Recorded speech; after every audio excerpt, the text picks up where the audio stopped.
Hey guys, how are you doing today? Happy Sunday.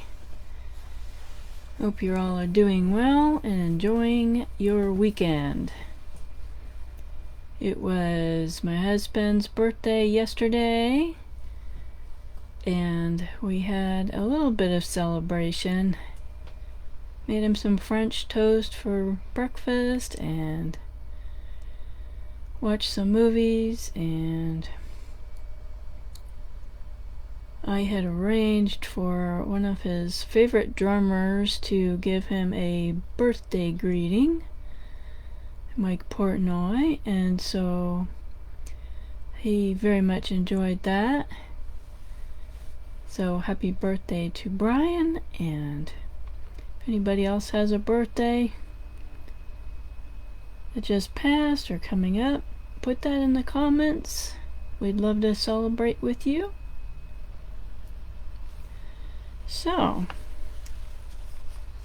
we are here to answer your questions that you bring to me each week about anything that has to do with abuse or my ministry, my podcast, behind the scenes, about my music, about Brian.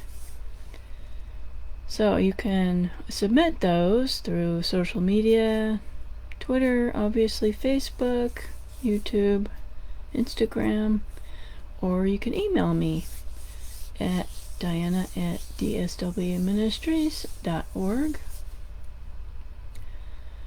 And if you are just happening on this video, then you may not know who I am and what I do. Like the sign says behind me, Diana Winkler, and my ministry is DSW Ministries, and I have a podcast called The Wounds of the Faithful, and I help people to heal from abuse, trauma, domestic violence. And I'm a singer-songwriter, so my husband, he's a drummer, and I also conduct healing groups called Mending the Soul. So that's a little bit about me. So we're going to get to our question here. It is from Dan in Philadelphia. Dan, thank you for your question, and hope it's sunny in Philadelphia today.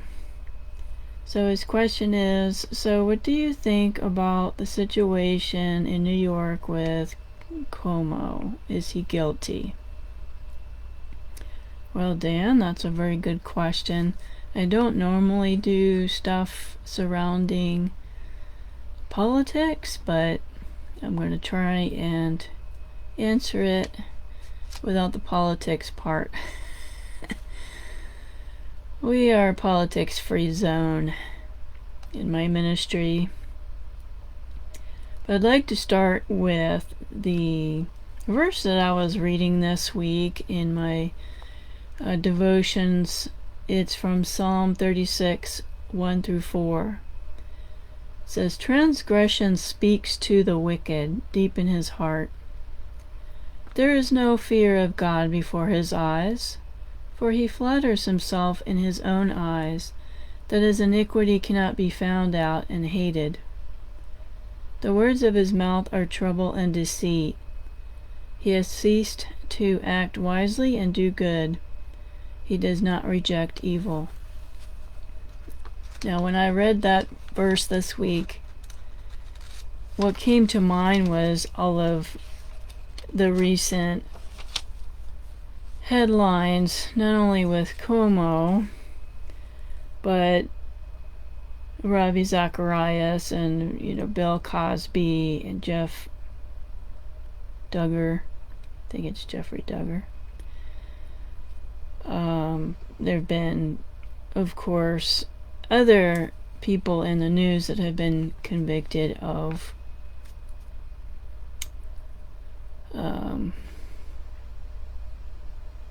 or maybe some of these aren't convicted, but they have been accused of doing something inappropriate, either a sexual assault or Sexual harassment. I mean, Ravi Zacharias was with masseuses.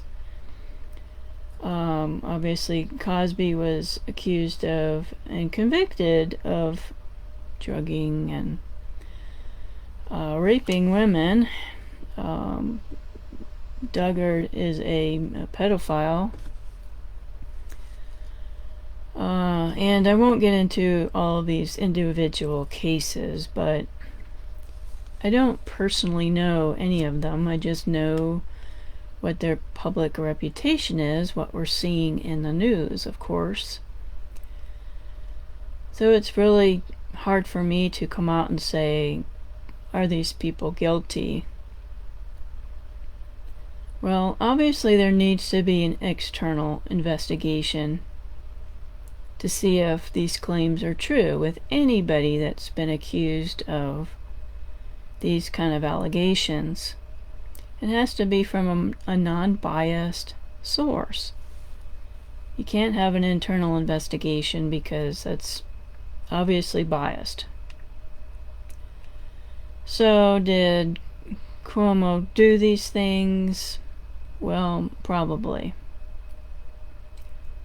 It is very rare that somebody can get accused by multiple people of similar allegations and be innocent. Abusers have a pattern. So this is what I've experienced in my ministry, working with domestic violence and assault victims and all kinds of abusers. That abusers have a pattern, and it's very hard for them to break that pattern or to hide it forever.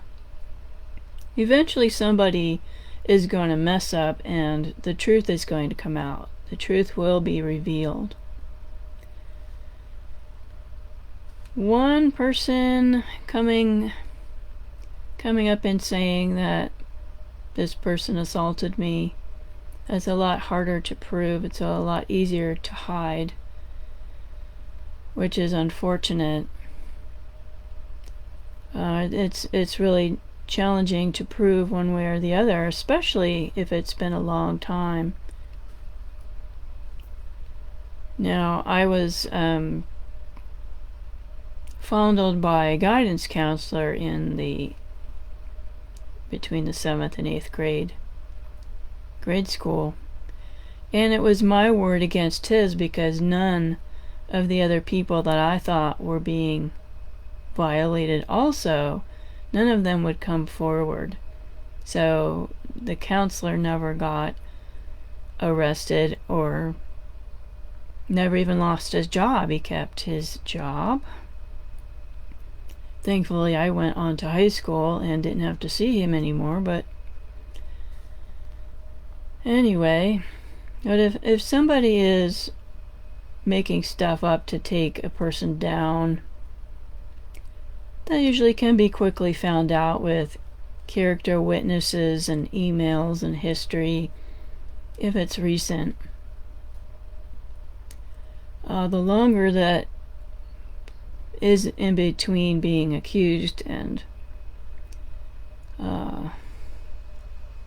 that is a lot harder to find evidence for or against it. So there is this rule that a lot of people follow. It's called the Billy Graham rule. At least in my circle, that's what we call it. And it basically is, you are not supposed to be alone with somebody of the opposite sex without, another person in the room. So you didn't ride in the car with somebody that wasn't your family member in the opposite sex. You wouldn't be in a room alone with somebody. No, that was to protect both people. It doesn't mean that people think that, all women are evil temptresses or that all men are rapists, but a lot of times it's how it looks. When you are especially a leader in any kind of a fashion, you have a power differential. So a lot of people will follow that rule because I don't want somebody to think that something is going on here when there's not something going on. And, there's arguments about, well, it makes people feel bad when you have to have a witness come with you to talk to whoever in the office or ride in a car with somebody. I have, for the most part in my life, I have followed that rule because I don't want people to think that something funky is going on when there isn't. People make fun of Mike Pence because he follows that rule, but he realizes he's in a very vulnerable office. He was the vice president, and anybody can say that he did something. So he was trying to protect himself, his wife, he's trying to protect his reputation, and I think he probably was trying to protect everybody else as well, because it's not that they're horrible people all walking around trying to abuse it every second of the day, but he's got media cameras following him all around, and sometimes that's unfortunate to be watched every second of the day and scrutinized. So that's with any kind of a leader. So I always say, if you're a person, a Christian, a godly man or a woman, and you are a leader in any sense of the word, that means, Boy Scouts, Girl Scouts, Sunday school teacher, you're a teacher in the schools, you hold any kind of public office, you're in a church, you're a pastor, you're a youth pastor, any kind of position of power, I encourage you to be careful. Don't put yourself in a position that would question your character. That saves a lot of heartache and grief, and it's not a fun topic to talk about. But now on the survivor side, we don't want to forget the survivors. I know that it is very difficult to tell somebody when